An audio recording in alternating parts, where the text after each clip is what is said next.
It was a really fascinating conference. I really enjoyed our panel. I think there was, set by the first person, there was a candor when she spoke very openly about how her organization, which is a humanitarian one, says it doesn't do development. And I responded with an equal candor how my organization, I've heard, and other development actors saying we don't do humanitarian. And it ended with the last panelist saying, well, we're all here to save lives. And I think this candor was really helpful to make it a very interesting panel of all four of us and the audience who had worked in these contexts, sharing ideas and lessons and sitting together on the same stage. We talk about the grand bargain, or bringing together humanitarian actors and development actors. And the question is, how can we work together and what are the opportunities? And so I spoke about two things. I first spoke about what this humanitarian development nexus means in health. And then I spoke about new financing opportunities which the World Bank is offering to help bridge this. So we think about the first, what does this humanitarian development nexus mean? And I think it was very well articulated by one of my colleagues on the panel, who said humanitarians see ourselves as saving lives now and developmental actors as saving lives tomorrow. But at the end of the day, we're both saving lives. And I think that's really important to keep in mind, because when you are pulling a child out of the rubble in Syria, you can't say, I'll deal with his wounds today as humanitarian, but then his mental health and his long-term injuries, I don't do that. We have to work together, and we as development actors work in the medium and long term, and we build health systems.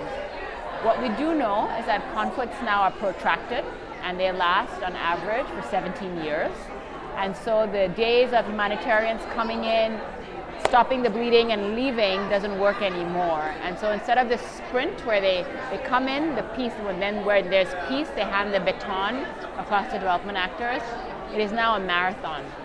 And I saw this very clearly. I work on the Syrian crisis, and a number of humanitarian actors said, look, we're trained to sprint, but we've been sprinting for 6 years, and this is a marathon, and we need you to come in. And so the idea is, how can development actors work with humanitarian actors?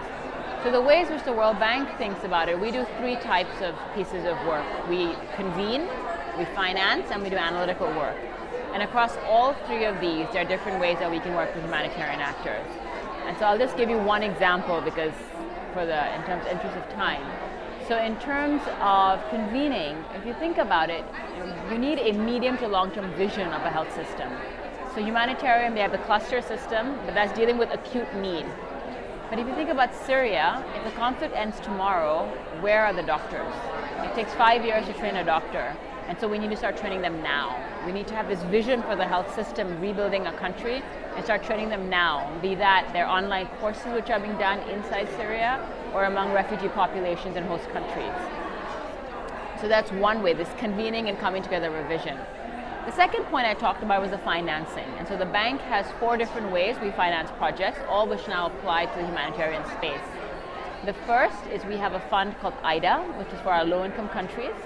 We have an IDA 18 replenishment going on right now, and in December it will be announced, and there will be a huge increase for fragile and conflict states and a sub-window for refugees.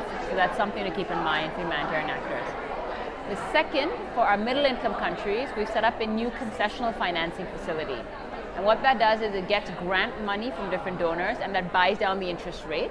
So countries like Lebanon and Jordan, and now other middle-income countries going through fragility or shocks, can get concessional money. So that's basically money at 0 interest for long periods of time. The third way we work is we have trust funds. And so specific to reproductive child health, we have the Global Financing Facility. And that already, 70% of the countries which are GFF eligible are fragile contexts. And so we work again there.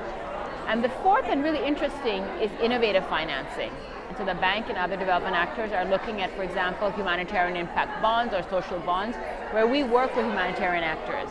Humanitarian actors implement an intervention, and we crowd in private sector to pay for the intervention if it doesn't deliver results, and if it does, development actors like ours pays off the bond. And so these are many ways where the need for humanitarian need is great. It's a $15 billion funding gap, and there are ways that my institution is working to try and bridge this.